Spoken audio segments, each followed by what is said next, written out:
আসসালামু আলাইকুম। আজকে আমি আপনাদের সাথে শেয়ার করব তুর্কিশ বাকলাভা রেসিপি। ভালো লাগলে লাইক, শেয়ার, সাবস্ক্রাইব করে নেবেন নতুন রেসিপির জন্য। তো এটার জন্য কি কি লাগবে চলুন দেখা যাক। প্রথমে নিয়েছি একটা পাতিল, নিয়েছি 1 কাপ চিনি, নিয়েছি 2 কাপ দিচ্ছি গরম পানি। চিনিগুলো একটু মোটা মোটা তাই, আর তো তাড়াতাড়ি গলে যাবে সেই জন্য নেড়ে চেড়ে 2টা এলাচ দিচ্ছি। এলাচগুলো দিয়ে পানিগুলো ভালোভাবে সেদ্ধ করে নিচ্ছি। এখন দিচ্ছি একটু লবণ স্বাদ বাড়ানোর জন্য। 7 থেকে 5 মিনিট ভালোভাবে আমি পানিগুলো সেদ্ধ করে নিচ্ছি। সিরাপ বানিয়ে নিচ্ছি, সুগার সিরাপ বানিয়ে নিচ্ছি। তারপরে ভালোভাবে সেদ্ধ হয়ে গেলে 4-5 মিনিট সেদ্ধ হয়ে গেলে এখন দিচ্ছি 1 টেবিল চামচ লেবু রস দিয়েছি। লেবু রস দিয়ে নেড়ে চেড়ে নামিয়ে ফেলবো। আর এদিকে 1 কাপ নিয়েছি পিস্তা বাদাম আর 1 কাপ নিয়েছি ওয়ালনাট বা আখরোট বলে। তো ওগুলোকে আমি একটু গুঁড়া করে নিয়েছি, এরকম গুঁড়া করতে হবে।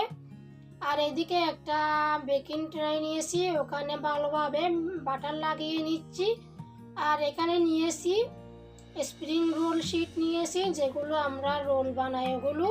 তো এখানে আমি ডাবল করে নিয়েছি, 2টা করে নিয়েছি। আপনারা চাইলেও একটাও দিতে পারবেন।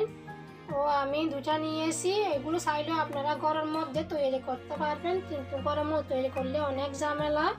আমি বাটার লাগিয়ে নিয়েছি। তারপরে একটা দিচ্ছি ব্যাম্বো স্টিক বা কাঠি, ওটা দিয়ে একটা বাস দিয়েছি। উপরে দিয়ে দিচ্ছি যে বাদামগুলো আমি গুঁড়ো করে নিয়েছি, ওই বাদামগুলো দিয়ে রোল করে নিচ্ছি। তো আমার স্প্রিং রোল শিটগুলো ভালো পড়ে নাই, ফ্রেশ পড়ে নাই, একটু শক্ত শক্ত হয়ে গেছে। আমার বানাতে অনেক কষ্ট হয়ে গেছিলো। আপনারা যখন কিনবেন তখন ডেট দেখে ফ্রেশ দেখে কিনবেন। একদম ফ্রেশ হলে ভালো। দেখুন একদম বাস হচ্ছে না। আমি অনেক কষ্ট করে বাসগুলো করতেছি। আর যে বেকিং ট্রে নিয়েছি, বেকিং ট্রেটা একটু লুজ হয়েছিল, টাইট করে বসতেছে না, বাসগুলো খুলে যাচ্ছে। আপনারা টাইট হয় মতো ওইরকম থেকে নেবেন।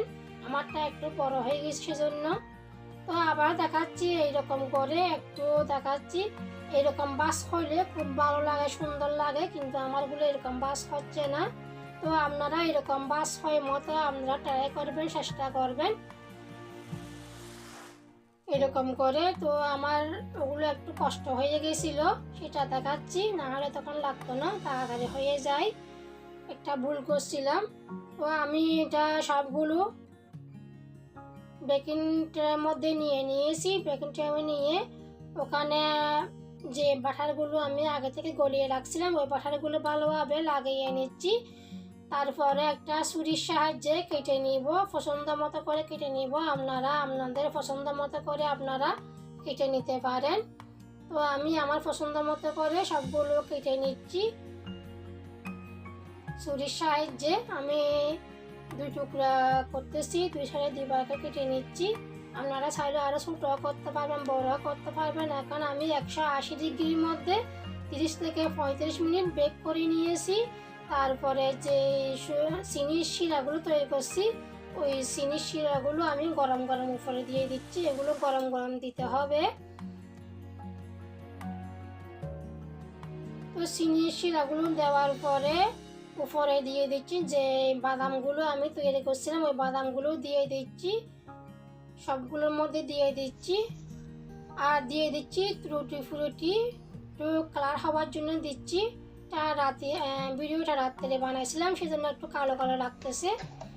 তো ভিডিওটি ভালো লাগলে লাইক, শেয়ার, সাবস্ক্রাইব করবেন। আর আপনারা অবশ্যই ঘরের মধ্যে বানিয়ে খাবেন।